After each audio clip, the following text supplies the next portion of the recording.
Hello guys, in the previous video, we fixed some art. We saw how we can handle wrong base proportions in different angles, add more shading to make it more realistic, try drawing better hair without changing the art style, and how to deal with the rim light. Now, we're going to complete this with different examples. First, we have Monix. He or she said, I recently got into drawing, and this is one of my first online drawings, so if you got any tips, please share them. Yes, the background is supposed to be unfinished because my friend will draw the other part. Let's see what we can do with that. So I started with the liquefying because I found that the face proportions were too off. I began by placing the eyes in a better position, adjusting the chin, moving the ear up, and fixing the hair border. After that, I started adjusting the body as well. Okay, I can say the editing done at this point. It looks pretty good like this, and you could definitely consider it finished. But I just wanted to explore more and see what I could add, like if it were my own drawing. I started drawing over the face to fix the 3/4 view and to add a visible nostril to the nose based on that angle. I also gave the eyebrows more volume, and then I started adding the lips. At first, I didn't really want to change all of that, but I realized that was the best way to go because the drawing was missing a lot of important details. After that, I went back to doing more liquefying, trying to figure out the right pose and proportions. And believe me, it's really hard to fix things like that from existing drawing. Your mind and eyes get used to how it already looks, so it becomes harder, sometimes even more challenging to spot the mistakes in the drawing, especially when you keep looking at it and drawing over it again and again. I started by adding more variation to the skin color because I felt like it was a little bit too flat. I wanted to bring some life into the face, so I added more reddish tone on the cheeks to make them feel warmer and more natural. It's one of these small things that really helps add depth and personality to the skin. Then moving on to the shading part, I created a new multiply layer and picked a mid-tone gray color, something not too dark, but enough to build up some soft shadows. I began adding basic shadows areas like under the hair, around the jawline, and underneath the nose. These are the spots where light naturally wouldn't hit, so it instantly started to give the face more form. While working in that, I also noticed that the hair was missing a lot of shading. It looked way too flat compared to the face. So I started throwing in some extra shading there too.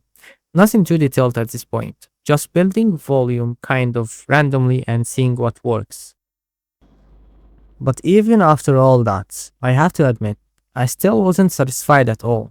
The face still felt off to me. So I thought to myself, why not take another step and push it further with more liquefying? Maybe I could fix the underlying structure a bit more. But to be honest, this time I probably went too far. I think I ended up changing the facial features much more than I originally intended. It wasn't really part of my plan, but while I was working, I found myself making bigger changes little by little.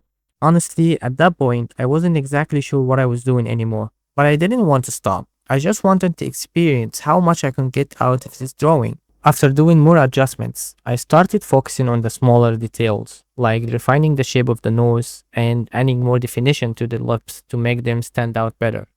And here comes the fun part. I ended up editing the whole face. I felt like the eyes, after everything, were still missing something.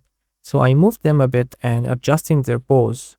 Then tried to match all the other features to fit with the new placement. Next, I started giving the whole face more color values. I kept the same colors choices, but just pushed the values more to add depth and contrast. Then it was time to look at the clothes. Honestly, I didn't do much with them because they already looked pretty good. I just added a bit of color over some areas and blended them using Liquify one last time. At least, I think it was the last time. Finally, I added more shadows in different spots, and using an add layer mode, I started blazing some light on the skin to make it pop even more. And here it is, the final result. I know I did a lot of change on this, and I wasn't sure about it at first, but now I can honestly say I'm really satisfied with how it turned out. Let me know what you think. And then we have Roxy. He asked for any help. So first of all, I just want to say that this is a really good drawing. Honestly, the facial features are almost perfect, and there is already a lot of strong work here. But still, I noticed a few small things that I think could make it even better if he pays a bit more attention to them. First, let's talk about the eyes. I felt like they were stretched a little too far toward the back of the head, especially considering the angle. So I used liquify just a bit to bring them forward into a more natural position. Next was the neck. I think he made the neck a little too long for the proportions of the face. So I shortened it slightly and tried to reposition it in a way that feels more balanced with the head. Then for the eyebrows, from this perspective, the brows need to be stretched a bit more toward the side, following the curve of the forehead. On that side, they should sit a little closer to the forehead shape. So I adjusted them and redefined the arch just a bit using the liquify as well. And that's pretty much it. Just a few small tweaks to these key features. But honestly, even small changes like this can really help give the face better proportions and an overall more natural and appealing look. And then we have Bitcake. He said, I want stronger shading, but every time I attempt to add a darker shade, it doesn't look right. I can see where he's coming from, but first, let's just tweak some of the facial features that I feel it will look better if I adjust them this way. I will place everything in the right position without changing the art style or the character's features. So I began with the eye. I tried to reposition it in the right place, then the mouth, and after that the chin. I also adjusted the overall head shape. I liquefied it a bit more and I think it looked pretty good this way. Next we have the body. As you can see, the left shoulder was way too stretched. So with the liquify tool, I shortened it a little more and moved it closer to the body. I also worked on the closing folds. I didn't have a reference there, so I just did it from imagination. I think it looks better now. I even did some extra liquefying on the hair to improve the flow. Now, onto the thing that he was asking about, the shading. First, I focused on the hair, as I did before. I didn't want to add more detailed strand. Instead, I used a basic brush with the same color and lightly overlaid more volume. Then I reflected some of the sky color onto the hair and added a few bigger strands to make it feel more natural and flowy. I also added more contrast to the eyebrows and the eyes, added a nostril to the nose and gave the lips more color. I warmed up the skin tone and added a reddish color to the cheeks along with some color variation on the chin. I tried to add more details to the eyes and the eyebrows, and with a darker color I applied some soft shadows under the hair and in a few other spots.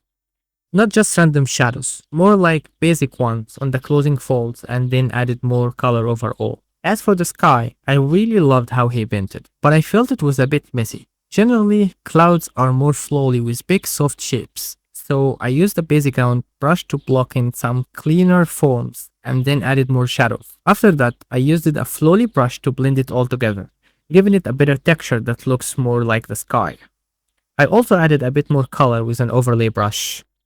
And here it is. I didn't change too many things, but you can still see a big difference between this and the original. Of course, we can do even more, but anyways, here you can really see the before and after. Let me know what you think about it.